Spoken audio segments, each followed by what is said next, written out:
Good morning. आज आपल्या सिरीजचा 53वा दिवस आहे. आता जसं-जसं ग्राउंड जवळ येईल, तसं-तसं काही मुलांचा अभ्यास होणार नाही, थोडंसं टेन्शन येईल. पण हे नॉर्मल आहे. सगळ्यांसोबतच तसं होतं. त्याच्यामुळे काही टेन्शन घेऊ नका. तुम्हाला एकच करायचंय, की करत राहायचंय. जरी करू वाटलं नाही तरी करायचंय. ठीक आहे? चला तर मग सुरू करूया आपल्या आजच्या व्हिडिओला. आपला फर्स्ट क्वेश्चन आहे 26 जानेवारी 2026 रोजी होणाऱ्या गणतंत्र दिन समारंभासाठी मुख्य अतिथी म्हणून येण्याचे निमंत्रण कोणी स्वीकारले आहे? तर ते निमंत्रण उर्सुला वंडरलँड आणि अँटोनियो कोस्टा यांनी स्वीकारले आहे. आता बऱ्याच वेळा आपले जे प्रजासत्ताक दिन आहे तर त्यावेळेस मुख्य अतिथी कोण असतं याच्यावर बऱ्याच वेळा प्रश्न विचारलेला आहे. त्यामुळे हा प्रश्न येण्याचे खूप जास्त चान्सेस आहेत. आता मी तुम्हाला सांगते, उर्सुला वंडरलँड या आहेत कोण? तर या युरोपियन कमिशनच्या अध्यक्ष आहेत.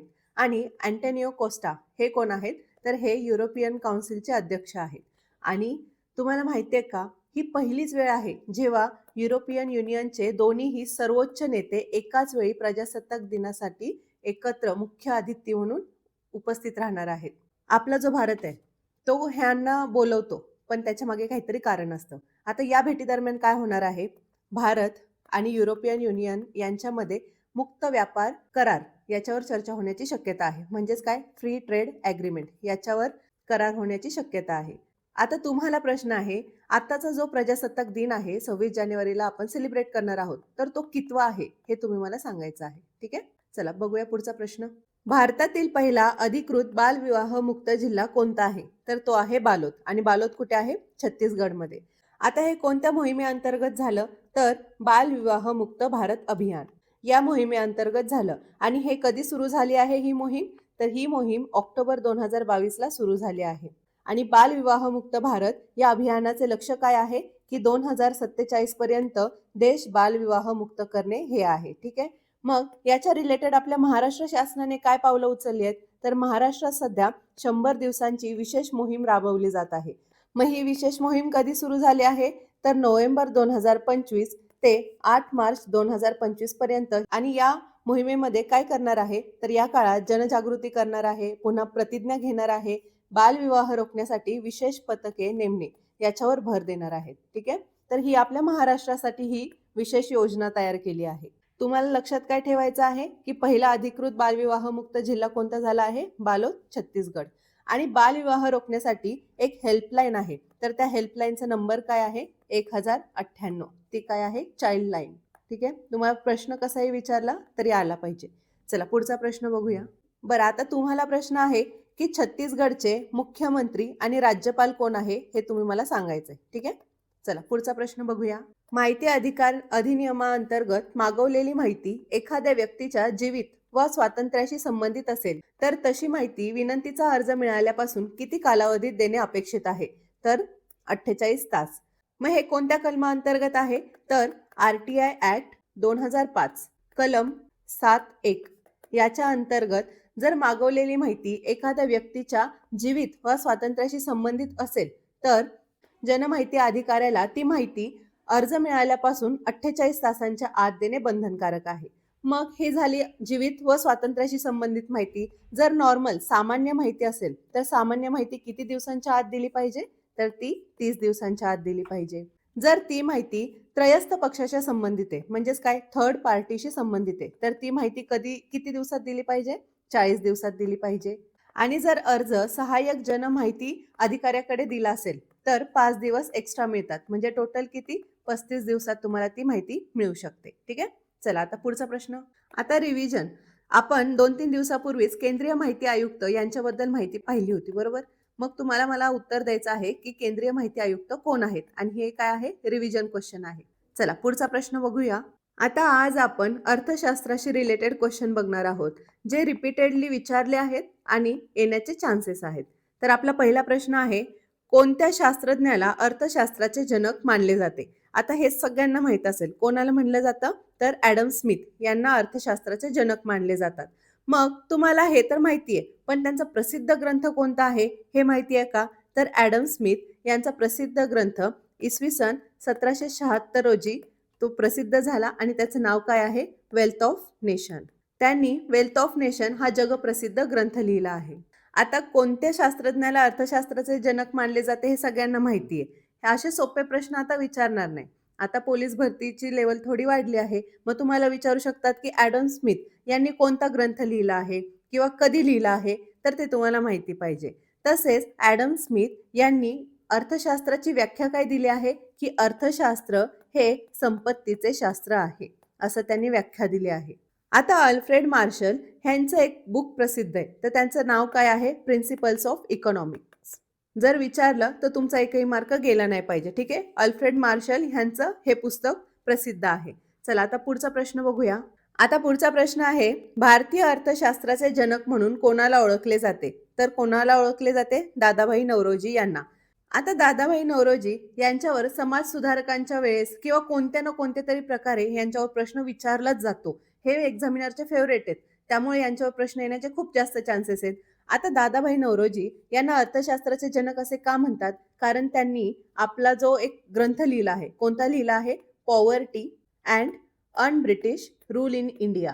हा एक त्यांनी प्रसिद्ध ग्रंथ लिहिलाय आणि या ग्रंथात त्यांनी काय लिहिलं आहे, की कशा प्रकारे इंग्रज ही भारतीयांची लूट करतायत आणि लुटलेली संपत्ती ते त्यांच्या ब्रिटनला नेतायत, हे त्यांनी या ग्रंथात सांगितलेलं आहे. आता या पुस्तकामध्ये त्यांनी लूट आणि द्रव्यपहरणाचा सिद्धांत हा मांडला आहे.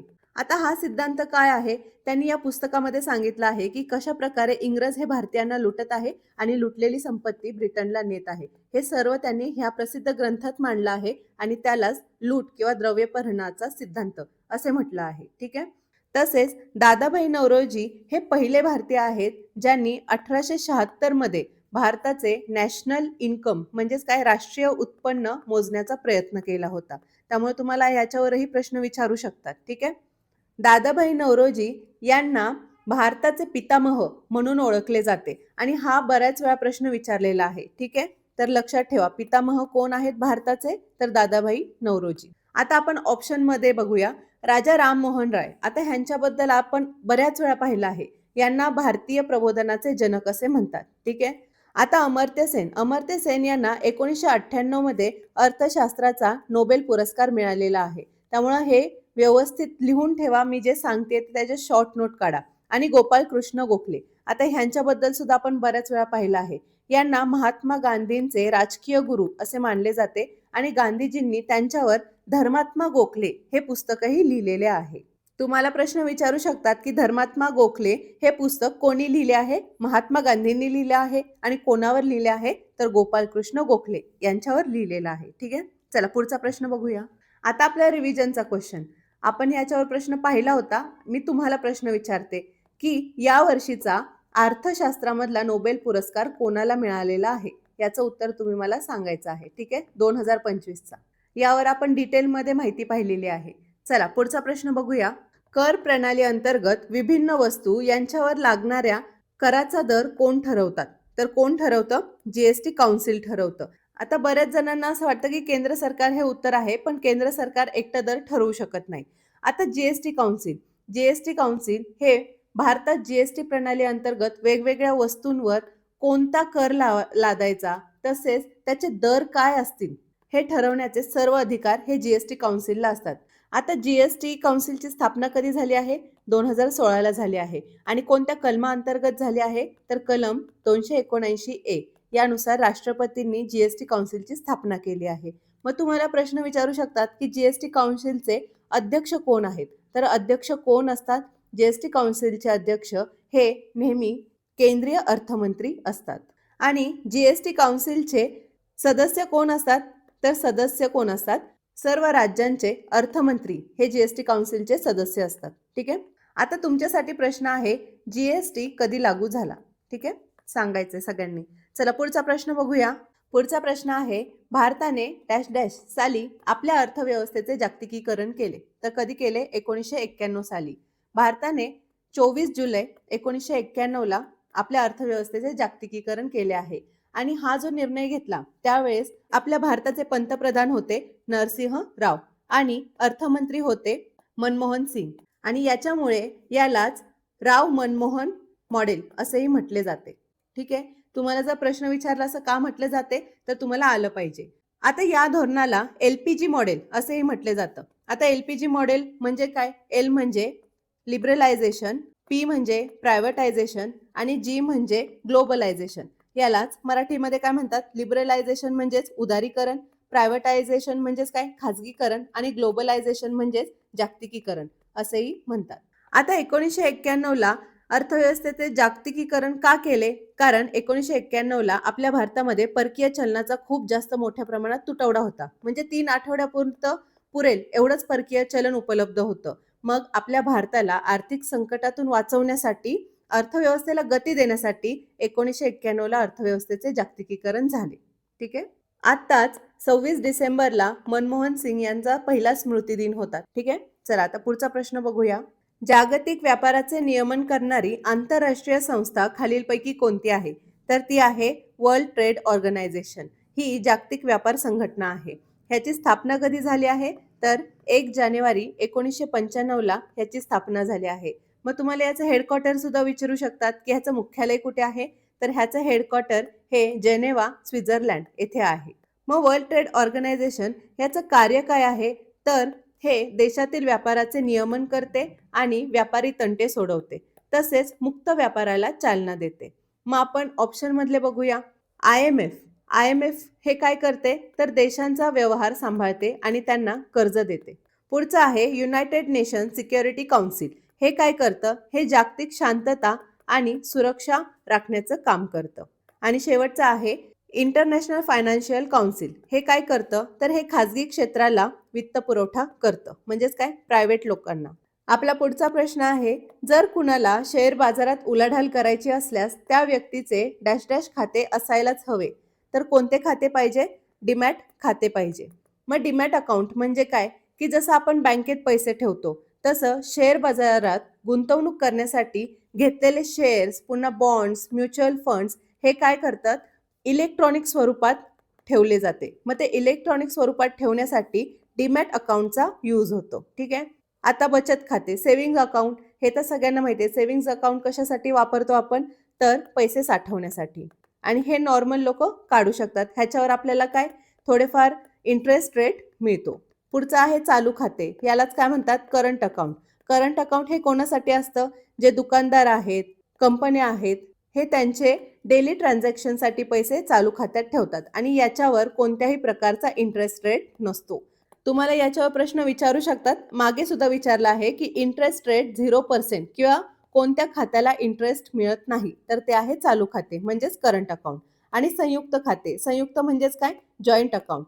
हे कशासाठी असतं? जेव्हा 2 किंवा 2 पेक्षा अधिक व्यक्तींचं एकच अकाउंट ओपन करतात, एकत्र अकाउंट ओपन करतात, त्याला जॉईंट अकाउंट असे म्हणतात. ठीक आहे.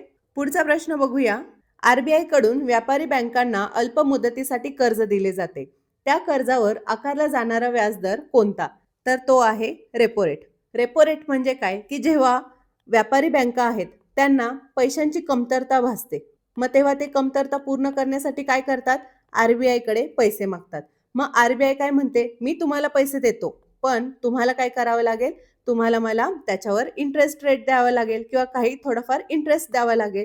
तोच जो इंटरेस्ट आहे त्याला रेपो रेट असे म्हणतात. पण हे कसं असतं? हे RBI जे पैसे देतं ते काय असतं? अल्प मुदतीसाठी असतं. आणि जर सपोज बँकांना दीर्घ मुदतीसाठी RBI कडून पैसा पाहिजे, मग काय करतं? RBI म्हणतं मी तुला जास्त वेळ पैसे देतो, पण मला त्याच्यासाठी वेगळा इंटरेस्ट रेट पाहिजे. मग तो जो रेट असतो, जो दीर्घ मुदतीसाठी दिला जातो, त्याला बँक रेट असे म्हणतात. म्हणजेच काय? RBI बँकांना दीर्घ मुदतीसाठी कर्ज देते आणि त्याच्यावर जो रेट असतो तो बँक रेट. आता रिव्हर्स रेपो रेट म्हणजे काय? आता बऱ्याच जणांना असं वाटतं की रिव्हर्स रेट म्हणजे काय? RBIला पैशाची कमी आहे. म्हणजे काय? RBIला पैसे कमी पडले म्हणून RBI काय करते? बँकांना पैसे मागते. जर तसं जर झालं, RBI कडे पैसे जर कमी पडले तर आपला अख्खा भारत देश डुबू शकतो.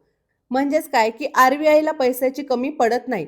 जेव्हा बँकांचा पैसा सरप्लस होतो, म्हणजे बँकांकडे खूप जास्त पैसा येतो आणि खूप जास्त पैसा ते कुठं वापरू शकत नाही किंवा त्यांना गरज नाही पडत, तेव्हा तो जो खूप जास्त पैसा आहे तो बँका RBI कडे ठेवते आणि मग त्या ठेवलेल्या पैशांवर RBI त्यांना काहीतरी इंटरेस्ट देते. त्या इंटरेस्टलाच रिव्हर्स रेपो रेट असे म्हणतात. समजलं रिव्हर्स रेपो रेट म्हणजे काय? आता पुढचं आहे SLR. SLR म्हणजे काय? की हा एक नियम आहे ज्यानुसार प्रत्येक व्यावसायिक बँकेला आपल्या एकूण ठेवीपैकी काहीशी रक्कम कशामध्ये कशा स्वरूपात स्वतःकडे ठेवावी लागते? तुम्ही कॅशच्या स्वरूपात ठेवू शकता किंवा सोने किंवा सरकारी ठेवी याच्या स्वरूपात जे टोटल ठेवी आहेत त्याच्यापैकी काहीशी रक्कम ही स्वतःकडे बाजूला काढून ठेवावी लागते. ठीक आहे. त्याला जे स्पेसिफिक रेट ठरवला जातो त्याला SLR असे म्हणतात. चला आता पुढचा प्रश्न बघूया. पुढचा प्रश्न आहे 1955 साली ग्राम व लघु उद्योगांच्या विकासासाठी कोणती समिती गठीत करण्यात आली होती? तर कोणती आली होती? कर्वे समिती ही गठीत करण्यात आली होती. आणि या समितीला गाव व लघु उद्योग समिती असेही म्हणतात. ठीक आहे. कर्वे समिती पण म्हणतात आणि हे सुद्धा म्हणतात. आणि या कर्वे समितीचे अध्यक्ष कोण होते? तर त्यांचं नाव आहे दत्तात्रय गोपाळ कर्वे. आता शक्यतो जेव्हा अशा समित्या गठीत होतात ना त्यांचे अध्यक्ष जे असतात त्यांच्या नावाने त्या समितीला नाव पडतं. या समितीचं उद्दिष्ट काय होतं की जी दुसरी पंचवार्षिक योजना होती या योजनेत लहान उद्योगांचा वापर करून बेरोजगारी कशी कमी होईल किंवा करता येईल हे ठरवण्यासाठी कर्वे समिती गठीत केली होती. आता आपण ऑप्शन मधले बघूया. रंगराजन समिती. रंगराजन समिती ही कशासाठी गठीत केली होती की भारतातील गरिबी मोजमाप पद्धतीचा आढावा घेण्यासाठी आणि तेंडुलकर समितीने काही पद्धती मांडल्या होत्या. त्या पद्धतीमधील त्रुटी दूर करण्यासाठी ही रंगराजन समिती गठीत करण्यात आली होती. बेसल समिती. जर तुम्हाला विचारलं की गरिबी मोजमापसाठी कोणत्या समित्या गठीत केल्या होत्या तर त्या आहेत रंगराजन समिती आणि तेंडुलकर समिती. या लक्षात ठेवा.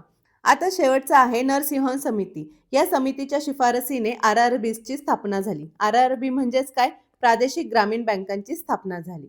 चला पुढचा प्रश्न बघूया.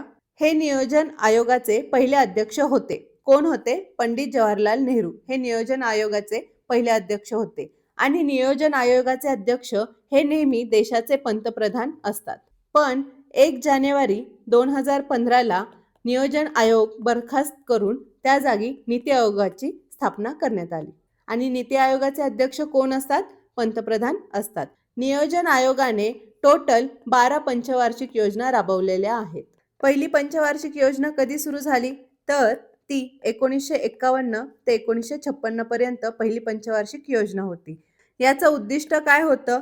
तर देशाच्या अर्थव्यवस्थेतील प्राथमिक क्षेत्र यांच्या विकासावर भर देणे. आता प्राथमिक क्षेत्र म्हणजेच काय? तुम्हाला प्रश्न विचारू शकतात की अर्थव्यवस्थेतील प्राथमिक क्षेत्र कोणतं आहे? तर ते आहे शेती. ठीक आहे. तर हे लक्षात ठेवा. पुढचा प्रश्न बघूया. भारतातील बँकिंग प्रणालीच्या संदर्भात IFSCचा फुल फॉर्म काय आहे? म्हणजे त्याचं पूर्ण रूप काय आहे? इंडियन फायनान्शियल सिस्टीम कोड असा ह्याचा फुल फॉर्म आहे. आणि हा कोड किती अंकी असतो? हा पण तुम्हाला प्रश्न विचारू शकतात. हे बघा, तुमचं आधार कार्ड, पॅन कार्ड ह्याचे सुद्धा तुम्हाला किती अंकी असतात हे सुद्धा प्रश्न विचारलेले आहेत. मग IFSCचा सुद्धा विचारू शकतात. IFSC हा 11 अंकी कोड असतो. तर या 11 अंकीमध्ये जे पहिले 4 अक्षर असतात, सपोज SBIN आहे, तर हे जे 4 अक्षरे आहेत हे बँकेचे नाव दर्शवतात. जो 5वा अक्षर असतो हे 4, हे 5वं जो अक्षर असतो तो कायम 0 असतो. आणि याच्यावर प्रश्न विचारलेला आहे की IFSC कोडमध्ये 5वा अंक काय दर्शवतो? तर तो नेहमी 0 असतो. आणि त्याच्यानंतर जे पुढचे 6 अंकी कोड आहेत तो शाखेचा कोड दर्शवतात. ठीक आहे. तर हे लक्षात ठेवा. चला पुढचा प्रश्न बघूया. पुढीलपैकी संधी विग्रहाच्या नियमानुसार गटात न बसणारा शब्द कोणता आहे? आपण काय करूया? अगोदर ऑप्शन मधले जे आहेत त्यांचा आधी संधी विग्रह करूया. दुष्काळ ह्याचा संधी विग्रह कसा होईल? दु अधिक काळ, म्हणजे ही काय झाली? विसर्ग संधी झाली. दुर्जनचं कसं होईल? दुहू अधिक जन. निष्कारणचं कसं होईल? निही अधिक कारण. आणि निष्फळचं कसं होईल? निही अधिक फळ. आता हे सर्व काय आहेत? विसर्ग संधीचे उदाहरण आहेत. पण दुष्काळ, निष्कारण, निष्फळ या तिन्ही शब्दांमध्ये विसर्ग जो आहे त्याचं काय झालेलं आहे? श झालेला आहे. आणि दुर्जन हा एकटा आहे ज्याचं विसर्गाच्या अगोदर त्याचं काय होतंय? विसर्गाचं काय होतंय? र होतंय. म्हणजेच आपलं उत्तर काय आलं? गटात न बसणारं दुर्जन हे आलं. आता हे तुम्हाला कधी आलं असतं? जर संधी विग्रह करून तुम्हाला जर समजलं असतं की बाबा हे जे हे आहे काय आहे? विसर्ग, तर त्याचं पुढे काय झालेलं आहे त्याच्यावरून तुम्हाला समजलं असतं की याच्यातलं ऑड वन आउट कोण आहे. ठीक आहे. तर कोण आहे? दुर्जन आहे. चला पुढचा प्रश्न बघूया. त्याने चांगला अभ्यास केला या वाक्यातील कर्म ओळखा. आता केला बरोबर, तर क्रियापदाची क्रिया कोणावर घडत आहे? अभ्यासावर घडत आहे. जर क्रियापदाला काय किंवा कोणाला असा जर प्रश्न विचारला तर आपलं उत्तर अभ्यास हे येतं. म्हणून माझं उत्तर काय आलं? अभ्यास. आता आपण काय करूया, या वाक्याची फोड करूया. ह्या वाक्यातील कर्ता काय आहे? कर्ता म्हणजेच काय? क्रिया करणारा, त्याने.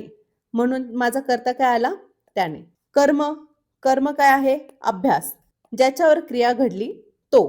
क्रियापदाची क्रिया कोणावर घडली आहे? अभ्यासावर घडली आहे. बरोबर.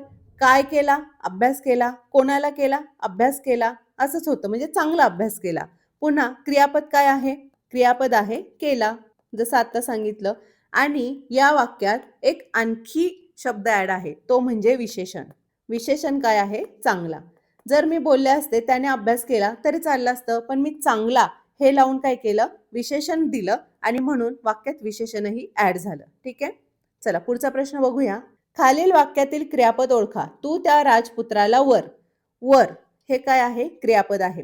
आता वर ह्याचा आपण कोणकोणत्या प्रकारे वाक्यात उपयोग होतो हे आपण काल का परवाच्या लेक्चरमध्ये पाहिलं. बरोबर. क्रियाविशेषण, अव्यय, शब्दयोगी अव्यय, सगळ्यामध्ये वर ह्याचा उपयोग मी करून दाखवला. पण इथे हा जो वर आहे ह्याचा अर्थ आहे लग्न कर. लग्न करणे म्हणजेच वर, वरणे. म्हणून हे जे आहे तू त्या राजपुत्राला वर, हा वर काय झाला? क्रियापद झाला. ठीक आहे. चला पुढचा प्रश्न बघूया. दिलेल्या शब्दाचे विभक्ती ओळखा. पुस्तके. आता पुस्तके ह्याचं काय होईल विभक्ती? हे बघा, पुस्तक हे काय आहे? एकवचनी आहे, आणि पुस्तके हे अनेकवचनी रूप आहे. ह्याला कुठल्या विभक्तीचा प्रत्यय नाहीये, म्हणून आपली विभक्ती काय झाली? प्रथमा झाली. ठीक आहे. जर इथं एखादं म्हणलं की ने, ए, शी असा प्रत्यय आहे, म्हणून ह्याची काय झाली? विभक्ती झाली. पण पुस्तके हे पुस्तक या शब्दाचं अनेकवचनी रूप आहे, म्हणून ह्याची विभक्ती काय येईल? प्रथमा येईल. ठीक आहे. चला पुढचा प्रश्न बघूया. खालील पर्यायी उत्तरातून पूर्वरूप संधीचे उदाहरण ओळखा. आता पूर्वरूप संधी म्हणजे काय? आता आपण अगोदर ह्याची फोड करूया, प्रत्येक ऑप्शन मधल्या ऑप्शनची. देवालय. देवालय कसं होईल? देव अधिक आलय. हे काय आहे? स्वरसंधी आहे. चांगलेसे. चांगलेसे कसं होईल? चांगले अधिक असे. दिग्विजयची फोड कशी होईल? दिक अधिक विजय. आणि मनोरथची फोड कशी होईल? मनः अधिक रथ. आता याच्यामध्ये दिग्विजय हे काय आहे? हे व्यंजन संधीचे उदाहरण आहे. मनोरथ हे कशाचं उदाहरण आहे? हे विसर्ग संधीचे उदाहरण आहे. आणि चांगलेचे हे कशाचं उदाहरण आहे? पूर्वरूप संधीचे उदाहरण आहे. म्हणून माझं उत्तर आलं ऑप्शन क्रमांक 2. आता पूर्वरूप संधीमध्ये काय होतं की पहिला जो स्वर आहे ए, हा काय झाला? हा दुसऱ्या पदातील जो अ आहे ह्याच्यामध्ये एकत्र आले, आणि याच्यातलं जो अ आहे हा लोप झाला, आणि पहिल्या पदातलं जे ए आहे ते ॲज इट इज राहिलं. म्हणजेच काय? पूर्व, अगोदरचं, सुरुवातीचं हे ए ॲज इट इज राहिला, म्हणून झालं पूर्वरूप संधी. आणि आपण मागे पण पाहिलं होतं, जर दुसऱ्या पदातील स्वर ॲज इट इज राहिला असता तर ती कुठली संधी झाली असती? पररूप संधी झाली असती. ठीक आहे. चला पुढचा प्रश्न बघूया. आता पुढचा प्रश्न तुमच्यासाठी, ह्याचं उत्तर तुम्ही मला कमेंट बॉक्समध्ये द्यायचं आहे. पुढचं बघूया. आता आपले बुद्धिमत्तेचे प्रश्न सुरू झाले आहेत, आणि बुद्धिमत्तेचे सुद्धा आपले खूप इंटरेस्टिंग क्वेश्चन आहेत. ठीक आहे. आता पहिला जो प्रश्न आहे ह्याच्यामध्ये थोडंसं करेक्शन आहे. याच्यामध्ये जिथे जिथे डॅश होते ना ते ऍक्च्युली इरेज झालेला आहे. मग मी काय करते, पुन्हा हा प्रश्न लिहून घेते. डॅश ए बी सी, पुन्हा आहे dash A B dash A A dash C A A dash C असं आहे. तर आपल्याला काय करायचं आहे? रिकाम्या जागी काय येते हे ऑप्शन मधून शोधायचं आहे. अगोदर मला काय करायला लागेल? एक पॅटर्न ठरवावं लागेल की बाबा पॅटर्न काय आहे. जनरली पॅटर्न कसा असतो? कसं असतं? ए बी सी असतं, पुन्हा नंतर काय होतं? ए ए बी सी असं होतं, मग पुन्हा ए ए बी बी सी असं होतं, मग पुन्हा काय होतं? ट्रिपल ए होतं वगैरे. अशा अशा प्रकारे जनरली पॅटर्न असतो. मग तसा पॅटर्न इथे बसतोय का हे आपण बघूया. एबीसी आहे बरोबर. जर हे एबीसी फक्त आपण म्हणजे तसंच ॲज इट इज ठेवायचं ठरवलं तर इथं काय येईल? इथं काय येईल हे आपल्याला समजत नाही. मग सपोज जर मी इथं सुरुवातीलाच ए ठेवला तर कसं होतंय? ए ए बी सी होतंय बरोबर. मग मी जर इथं लक्षात घेतलं, इथं डबल वेळा ए आहे, इथं डबल वेळा ए आहे, म्हणजे जनरली पॅटर्नच असा असू शकतो. ए ए, पुढे बघूया बी सी सी आहे का B C C B B C C आहे हे पण बघूया. इथं काय आहे?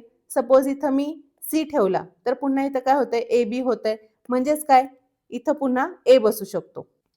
जर इथं ए बसवला तर बघूया ए ए ए बी आणि पुन्हा काय येतो सी. जर म्हणजे आपल्याला समजते की कसा पॅटर्न आहे ए ए बी सी असा पॅटर्न फॉलो होतोय. मग मी काय करते त्या पॅटर्न मध्ये ठेवून बघते. जर मी इथं ए ठेवला तर कसं होतंय ए ए बी सी. पुन्हा इथं मी पुन्हा ए ठेवला तर कसं होतंय ए ए बी आणि इथं परत सी ठेवला तर ए ए बी सी. आता इथं काय आहे ए ए आणि इथं सी आहे म्हणजे काय ए ए बी सी. कसा पॅटर्न आहे हाच पॅटर्न आहे. मग पुढे काय ए ए आणि पुन्हा काय बी सी. हा माझा पॅटर्न झाला. मग मी काय करते जिथं जिथं रिकाम्या जागा ठेवल्यात तिथं मी लिहून घेते. पहिल्यांदा काय केलं ए घेतला त्याच्यानंतर पुन्हा काय घेतलं ए घेतला पुन्हा सी घेतला पुन्हा बी आणि त्याच्यानंतर पण पुन्हा बी म्हणजे ए ए सी बी बी असं माझं उत्तर येतंय. मग मी काय करते ऑप्शन मध्ये बघते पहिल्यांदा डबल ए कुठे आहे. इथं नाहीये इथं आहे इथं आहे इथं पण नाहीये. मग पुढचं काय आहे सी बी बी. आता सी सी बी बी इथेच आहे म्हणून ऑप्शन क्रमांक 4 हे माझं उत्तर आलं. ठीक आहे. पॅटर्न सोपा होता इझिली लगेच समजेल असा होता. चला पुढचा प्रश्न बघूया. खाली दिलेले शब्द डिक्शनरीमध्ये कोणत्या क्रमाने येतील म्हणजेच काय अल्फाबेटिकल ऑर्डरने कोणत्या क्रमाने येतील हे आपल्याला शोधायचं आहे. आता अल्फाबेटिकल ऑर्डर म्हणजेच काय ABCD Z पर्यंत. आता आपल्याला दिलं काय आहे इंटरेस्ट इन्कम इंडिया आणि इम्पोर्ट.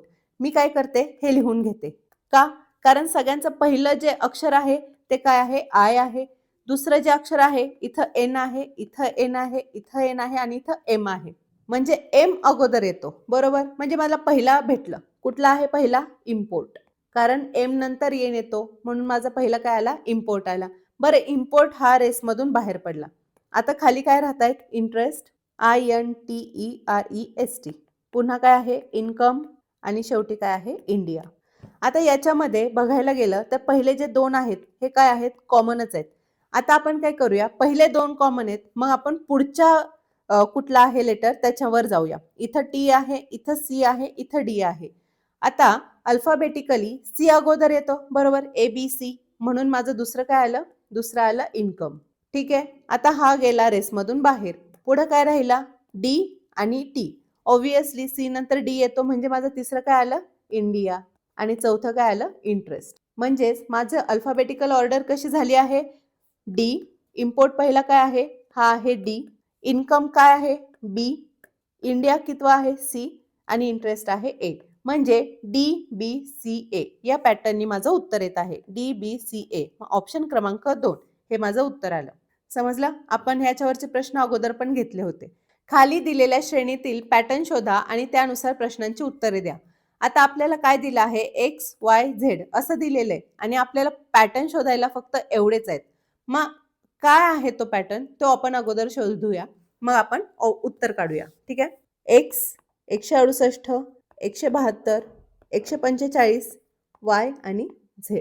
आता ह्यांच्यामध्ये काय पॅटर्न आहे 172 आणि 168 फरक कितीचा आहे अधिक 4चा फरक आहे. 172 आणि 145 इथं काय होतंय संख्या कमी होतीये म्हणजेच काय 172 वजा 145 म्हणजे अधिक वजाचा सुद्धा फरक असू शकतो पॅटर्न असू शकतो. 5 आणि 7 12 7तून 5 गेले 27 वजा 27. आता इथं मला 4 दिसत आहेत आणि इथं 27 दिसत आहेत. मग इथं पॅटर्न कसा असू शकतो माहितीये इथं काय असू शकतं अधिक 2चा वर्ग वजा 3चा घन असा पॅटर्न असू शकतो. 27 म्हणजेच 3चा घन आहे बरोबर. मग ह्याच्यामध्ये कसा पॅटर्न येऊ शकतो अधिक 4चा वर्ग पुढं काय वजा 5चा घन आणि इथं काय येऊ शकतो इथे वजा आहे म्हणजे वजा 1चा घन असं येऊ शकतो. बघूया येऊ शकतो. आता हा पॅटर्न फॉलो होतोय का हे आपण खाली बघूया. हेच मी इथं लिहिते. आता वजा 1चा घन म्हणजेच काय x वजा 1चा घन किती 1 बरोबर किती 168. मग x ची किंमत काय येईल हा वजा 1 इकडे गेल्यावर काय होईल अधिक 1 होईल म्हणजे किती होईल 169. म्हणजेच x ची किंमत किती येईल 169. ठीक आहे. पुन्हा ह्यांच्यामध्ये काय फरक आहे वजा 1चा घन. पुन्हा इथं काय आलं 168 ह्यांच्यामध्ये काय आहे अधिक 2चा वर्ग. अधिक 2चा वर्ग मिळून काय झालं 172. ह्यांच्यामध्ये कसा पॅटर्न आहे वजा 3चा घन काय आहे वजा 27 वजा 27 काय केलं, वजा केलं, इथे आलं 145. आता पुढे मला बघायचंय की अधिक 4चा वर्ग फॉलो होतो का. अधिक 4चा वर्ग किती आहे, 16 आहे. 145 अधिक 16 किती येतात, 6 आणि 5 11, 161. 161 मी इथे लिहिते, बघूया फॉलो होतंय का. इथं काय आलं, अधिक 4चा वर्ग आणि इथं पुढे काय होणार, वजा 5चा घन. वजा 5चा घन काय आहे, वजा 125. म्हणजेच 161 मधून वजा 125 गेले, किती आले, 5 आणि 6 11 आणि 36. इथं काय आलं, 36 आलं. ठीक आहे, वजाबाकी येणार नाही कारण 161 ला काय आहे, अधिकचं चिन्ह आहे. आता आपण बघूया हा पॅटर्न फॉलो होतोय का. ठीक आहे, आता इथं माझं उत्तर काय आलं, x ची किंमत आली 169, y ची किंमत आली 161 आणि z ची किंमत आली 36. मला प्रश्न काय विचारला आहे, या श्रेणीतील 8वे पद शोधा. हे काय आहे, 1 2 3 4 5 6 म्हणजे 36. त्याच्यानंतर पुन्हा पुढचा पॅटर्न इथून खाली लिहिते बरं का मी. 36च्या पुढे कसा पॅटर्न फॉलो होईल, वजा 5चा क्यूब अधिक 6चा वर्ग. पुन्हा काय येईल, हा 7वा झाला आणि इथं येणार माझा 8वा. ठीक आहे, नाही हा 6वा आहे, इथं 7वा आणि इथं 8वा. अधिक 6चा वर्ग आणि पुढे काय येणार, वजा 7चा घन. 36 अधिक 36 किती येणार, 6चा वर्ग काय आहे 36, म्हणजे इथं काय येणार, इथं येणार 72. 36 आणि 36 72. आणि 7चा घन किती आहे, वजा 7चा घन आहे वजा 343. वजा 343 अधिक 72 काय होणार आहे, वजाबाकी होणार आहे. मग यांची वजाबाकी काय आली, 271. पण चिन्ह कशाचं राहणार आहे, वजा 343चं चिन्ह राहणार आहे. म्हणजे माझी 8वी संख्या काय आली, वजा 271. म्हणून माझं उत्तर काय येणार, आपल्याला 8वी संख्या विचारली आहे, ही पहिली, ही दुसरी, तिसरी, चौथी, 5वी, 6वी, 7वी आणि 8वी. मग वजा 271 हे माझं उत्तर आलं. म्हणजे हा जो माझा पॅटर्न आहे, मी इथे जो पॅटर्न फॉलो केला आहे तो काय आहे, बरोबर आहे. मग आता आपण पुढचा प्रश्न बघूया. पुढचा प्रश्न याच्यावरच आहे, खाली दिलेल्या श्रेणीतील पॅटर्न शोधा आणि त्यानुसार प्रश्नांची उत्तरे द्या. आपण x ची किंमत काय काढली होती, 169 161 36. 169 161 आणि 36 x y z. ठीक आहे, बर आपल्याला काय दिलं आहे, खालीलपैकी कोणते विधान बरोबर आहे. x हा y पेक्षा मोठा आहे, x हा y पेक्षा मोठा आहे, बरोबर आहे. z हे समसंख्येचा वर्ग आहे, 36 हा कशाचा वर्ग आहे, 6चा वर्ग आहे, म्हणजे हे सुद्धा बरोबर आहे. x हे z पेक्षा लहान आहे, नाही, x हा सगळ्यांमध्ये ह्या दोघांमध्ये मोठा आहे, म्हणजे हे येणार नाही. मग माझं विधान कुठलं बरोबर आलं, 1 आणि 2, ऑप्शन डी हे माझं उत्तर आलं. ठीक आहे, कसा वाटला प्रश्न, एकदम छान होता ना. चला पुढचा प्रश्न बघूया. आता हा प्रश्न तुमच्यासाठी, ह्याचं उत्तर तुम्ही मला कमेंट बॉक्समध्ये द्यायचं आहे. आता पुढचा आहे गणित. गणिताचा आपला पहिला प्रश्न आहे, आपल्याला एक संख्या मालिका दिली आहे आणि क्वेश्चन मार्कचं उत्तर शोधायचंय. मी काय करते, हा पॅटर्न लिहून घेते. 27 38 34 31 41 24. आता ह्या दोघांमध्ये काय फरक आहे, अधिक 11. ह्या दोघांमध्ये काय फरक आहे, वजा 4. ह्यांच्यामध्ये काय आहे, वजा 3. यांच्यामध्ये काय आहे, अधिक 10. ह्यांच्यामध्ये काय आहे, 6 24 7 आणि 4 11 17. आता याच्यामध्ये आपल्याला एक काय पॅटर्न समजतोय का. इथं बघा, 27 वरून इथे काय झालं, वाढलं, पुन्हा इथे काय झालं, कमी झालं, त्याच्यानंतर पुन्हा कमी झालं, पुन्हा वाढलं, पुन्हा कमी झालं. म्हणजे ह्याच्यामध्ये एक वेगळा काहीतरी पॅटर्न आहे. काय पॅटर्न आहे तो आपल्याला शोधायचा आहे. मी जर अल्टरनेट काय पॅटर्न लावलं तर होऊ शकतं का, बघा. म्हणजे काय, 27 27 नंतर मी डायरेक्ट 34 वर जम्प केली तर किती येत आहे, अधिक 7, बरोबर. आता मी 34 वरून डायरेक्ट 41 वर जम्प केली, किती येत आहे, अधिक 7. मग हे जे क्वेश्चन मार्क आहे, इथं मी जर अधिक 7 केले तर माझं उत्तर येईल का, 7 आणि 4 7 आणि 1 8, म्हणजे काय 48. ऑप्शनमध्ये 48 आहे, पण हा पॅटर्न फॉलो होतोय का ते अगोदर बघूया. आता ह्यांच्यामध्ये काय फरक आहे, ह्यांच्यामध्ये कुठला पॅटर्न आहे ते बघूया. 38 आणि 31 मध्ये कितीचा फरक आहे, वजा 7. 31 आणि 24 मध्ये कितीचा फरक आहे, वजा 7. म्हणजे हे जे अल्टरनेट आहेत, इथं काय आहे, अधिक 7 आहे आणि हे जे अल्टरनेट आहे ह्यांच्यामध्ये काय आहे, वजा 7 आहे. म्हणजे हे अल्टरनेट नुसार 48 हे माझं बरोबर येतंय. म्हणून माझा ऑप्शन क्रमांक 4 हे उत्तर आलं. समजलं. जेव्हा असं होतं ना तेव्हा अल्टरनेट पॅटर्न असतो. चला पुढचा प्रश्न बघूया. आता तुम्ही सपोज कुठल्या झेरॉक्सच्या दुकानात गेला किंवा असे कोरी कागद घेता, बरोबर? तर त्याच्यामध्ये एक रिम भेटते, म्हणजे पूर्ण त्या कोऱ्या कागदांचा एक अख्खा बॉक्स असतो. तर त्या बॉक्समध्ये किती कागद आहेत असा प्रश्न विचारलेला आहे आणि हा प्रश्न PYQ आहे. तसं आत्ता बघायला गेलं तर एका रिममध्ये 500 कागद मिळतात. पण आत्ता 500 कागद आहेत, पण जुन्या काळी एक रिम म्हणजे किती असायचे? 480 कागद असायचे. आता जे लेटेस्ट आहे त्याच्यामध्ये 500 कागद असतात. ठीक आहे? तर हे लक्षात ठेवा. पुढचा प्रश्न आहे, आता आपला पुढचा समीकरणाचा प्रश्न आहे. तुम्हाला ह्याच्यामध्ये मी एक शॉर्ट ट्रिक सांगते. जेव्हा एक ट्रेडिशनल मेथडने तुम्ही हे कसं सॉल्व्ह करता? 5x² अधिक 6x अधिक 1. आता ह्याच्यामध्ये काय करणार? 5 आणि 1 चा गुणाकार करणार. गुणाकार 5 आला पाहिजे आणि बेरीज किती आली पाहिजे? 6 आली पाहिजे. मग बेरीज 6 कधी येऊ शकते? 6, 5 आणि 1 ह्यांची जर बेरीज केली तर बेरीज 6 पण येते आणि 5 गुणिले 1 ह्यांची गुणाकार किती येतो? 5 येतो. म्हणजे आपले एक्सचे काय होऊ शकतात फॅक्टर्स? 5 आणि 1. मग हे कसं लिहितात तुम्ही? 5x² अधिक 1x अधिक 5x अधिक 1 बरोबर 0 असं लिहिता, बरोबर? ही ट्रेडिशनल मेथड. मग हे एवढं सगळं करण्यापेक्षा मी तुम्हाला एक इझिएस्ट मेथड सांगते. ह्याची शॉर्ट ट्रिक काय आहे माहिती आहे? मी तुम्हाला जे लिहून देते हे तुम्ही लिहून घ्या आणि पाठ करा. जेव्हा हे जे असतात ना अधिक अधिक अधिक अधिक जेव्हा असतात ते काय होतं? वजा वजा होतं. ठीक आहे? हे लिहून घ्या, मग मी तुम्हाला सांगते. Plus plus minus minus plus minus minus plus minus minus plus minus आणि मायनस प्लस प्लस प्लस. आता हे जे मी लिहून दिले तुम्हाला हे काय आहे हे मी तुम्हाला सांगते. हे आपलं काय आहे समीकरण? 5x² अधिक 6x अधिक 1 ह्यांचं काय होणार माहिती आहे? मी डायरेक्ट ह्यांचं लिहिते. 5 आणि 1 आपल्याला गुणाकार 5 पाहिजे आणि बेरीज 6 पाहिजे. असे कुठले आहेत? 5 आणि 1 आहे. आता इथं काय आहे?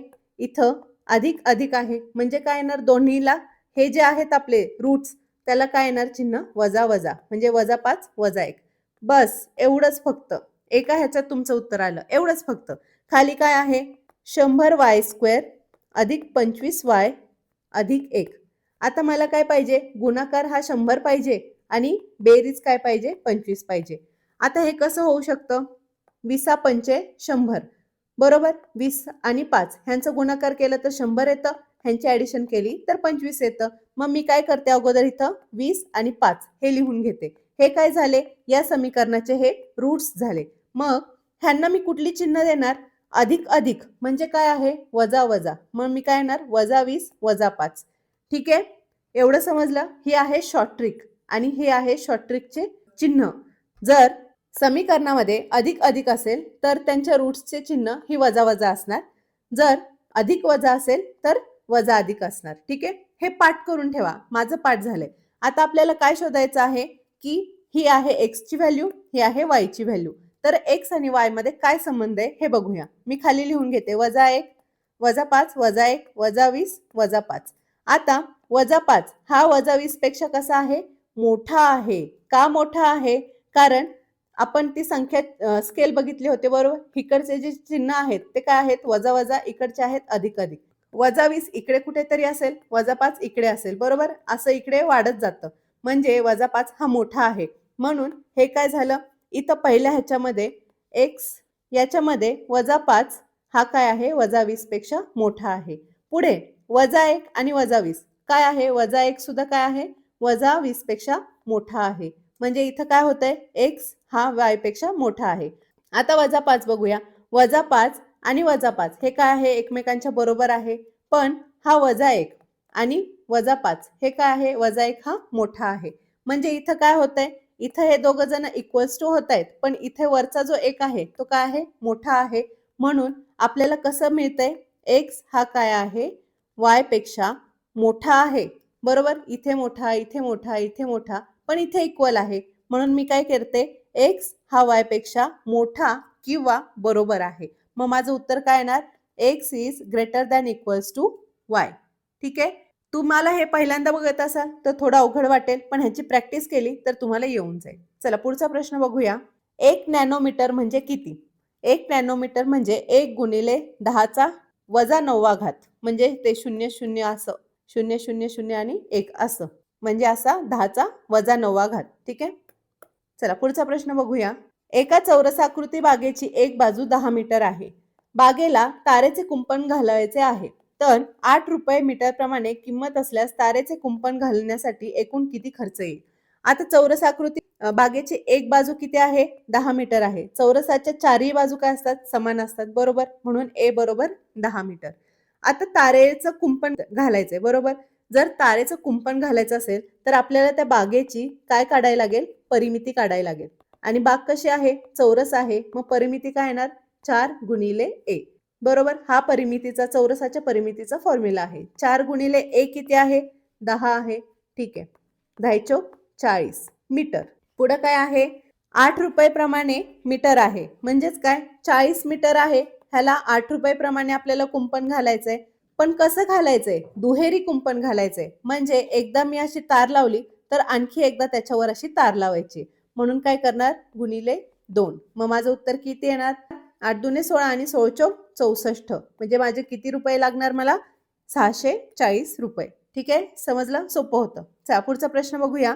एका व्यक्तीने 2250 रुपयांचे कर्ज 5 हप्त्यात फेडले. प्रत्येक हप्ता मागील हप्त्यापेक्षा 50 रुपयांनी जास्त होता. तर पहिला हप्ता कितीचा असेल?